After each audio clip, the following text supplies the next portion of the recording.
Hey chess friends, hope you're doing well. I just had an intense game against the Eagle chess engine, which is known for its incredible speed and analytical abilities. Today I decided to challenge myself and played against it at a whopping 5000 elo level, where I sacrificed my queen in the middle of the game. Let's dive into the chess ocean together. I started the game with g3, I didn't go with standard lines. Let me marry a different kind of opening today.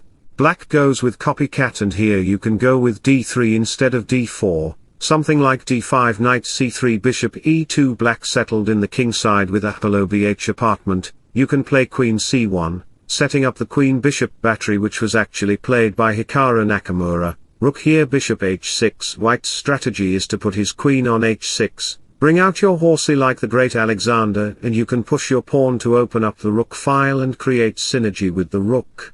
Bishop runs h4 h5 as per the plan of Hikaru, and he sacrificed the knight on c3, advancing his g-pawn, and after bishop captured, queen g5, black played knight h5, hoping to get a queen trade from white, but you know what, you have something dehydrogen formula in this position. I mean, you opened up the h-file long time ago, and what you get, that's right, rook takes h5, take, and after rook takes g7, white is material up and he is completely winning the game. You can learn from this opening, and thanks to Hikaru for inventing a new source of attacking, but I am not Hikaru and my opponent isn't an ordinary human. He is a chess engine, and I have to go with strong opening. Knight e7 by him to push the f-pawn in future after castling, and play d6, knight c6 and bring out the bishop. You know chess, I know chess, let's play chess. Endurance is one of the most difficult disciplines, but it is to the one who endures that the final victory comes. So after a branch of chess moves later, we have the cosmic f5, after sliding the king away to h8, black tried to create aurora australis rainbow through his jumping kangaroo knight and e4, that's pretty good, so I opt for center with e4. Some of you might think of capturing the pawn, but after takes followed by bishop f5 knight h4. You have to do bishop knight exchange with white and you will lose something precious in this position. The e6 square will be outpost for the knight. Knight can re-rotate himself and become AIAS officer to punish the corrupt politicians. The light square bishop will no longer to secure the light squares because he will be eliminated, so in this position black tried to create subdominal attack along with the rook file. Take knight e2 targets it. Some of you might think of protecting the pawn with bishop h6, but should remember that, when you protect something with your piece, you may lose control over the squares that the piece was previously influencing. In this case black lose control over diagonal and queen-bishop battery, creating a hypothetical issue in h8, king f7 e5. White's plan is very crucial here, as he can play rook e1 knight d4 e6 to dance in this file with the rook. Black might think of playing bishop g4 to put pressure to the knight siblings, but after rook e1 followed by bishop takes knight e6 check, king e8, queen takes e3 a5, knight d4 will spring your position 180 degree by the knight tornado. Knight c6, and look at the black position, it's garbage like some of your brain neurons. White can play the powerful e7 move, and look at this giant. The pawn on 7th rank asking for a date with rook or queen. The hardest walk is walking alone, but it's also the walk that makes you the strongest.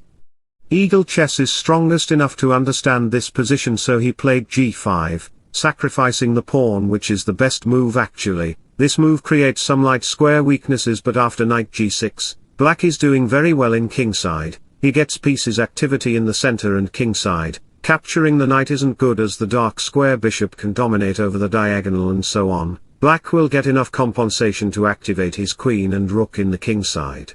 That's not I want, so I moved my queen away to target the pawn. Bishop g4 king h1. My idea is to simply develop my piece as well in the game. a5 knight backs takes, and we have got this position.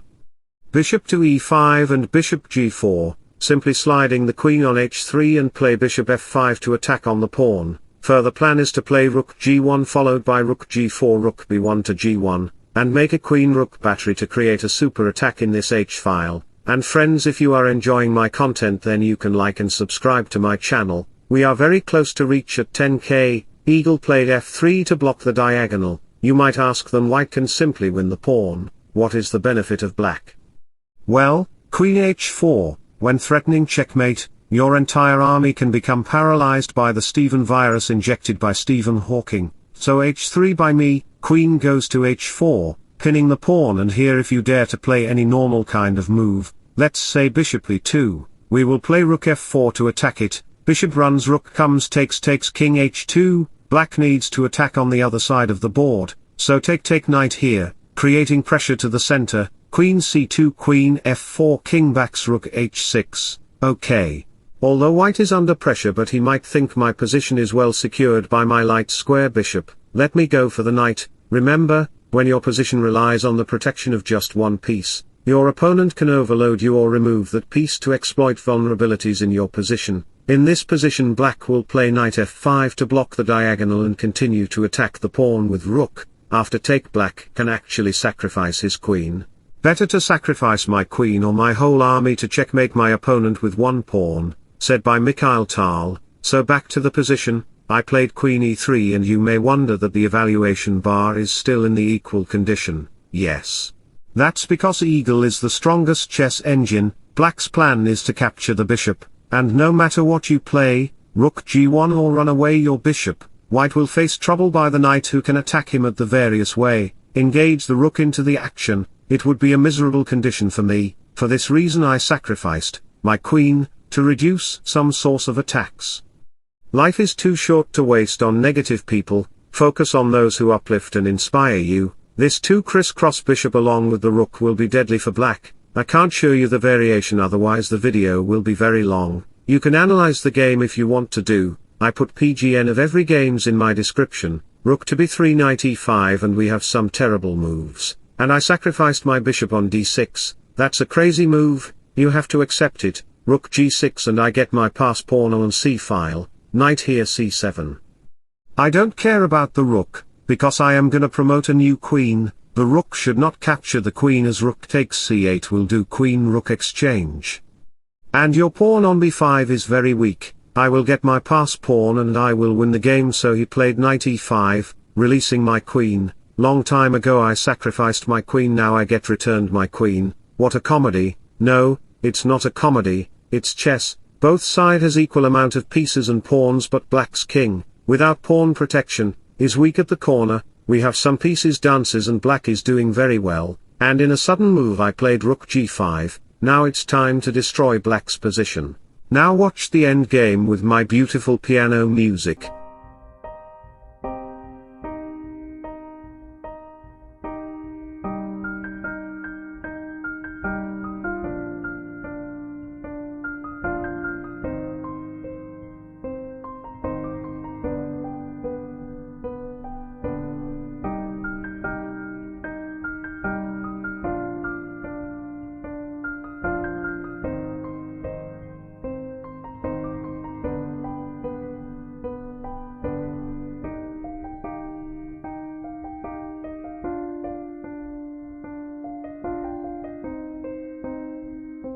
So wish you all the best, thanks for watching, subscribe for more, bye bye, take care, see you soon.